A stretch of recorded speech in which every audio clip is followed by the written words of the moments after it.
Hello good morning everyone. Onion, పచ్చిమిర్చి, garlic వేసుకొని సొత చేసుకోవాలి. ఆ తర్వాత హల్దీ వేసుకోవాలి.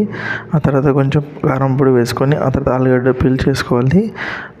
ఆలు పీల్ చేసుకొని ఆ తర్వాత అందులో వేసుకొని మంచిగా మ్యాష్ చేసుకోవాలి. ఆ తర్వాత కొంచెం సాల్ట్ వేసుకోవాలి.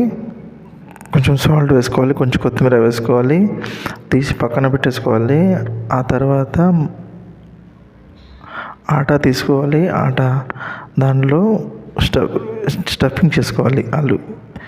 ఆ తర్వాత పక్కన పెట్టేసుకోవాలి.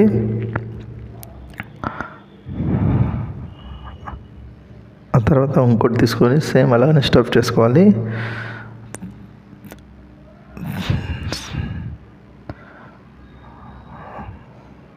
పక్కన పెట్టేసుకోవాలి.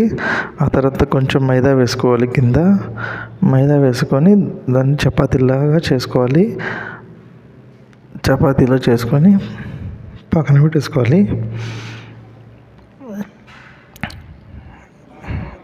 ఆ తర్వాత ప్యాన్ పెట్టుకేసుకోవాలి. ప్యాన్ తీసుకొని ప్యాన్ పైన ఆయిల్ ఎందుకు వేసుకోవాలంటే ఫస్ట్ అంటే క్రిస్పీనెస్ కోసం. అంటే మీకు సాఫ్ట్ కావాలంటే ఆయిల్ వేసుకోకూడదు. క్రిస్పీ కావాలనుకుంటే ఆయిల్ వేసుకోవాలి. నాకు క్రిస్పీగా చాలా ఇష్టం కాబట్టి నేను క్రిస్పీ చేయడానికి ఆయిల్ ఫస్ట్ వేసేసుకున్నాను.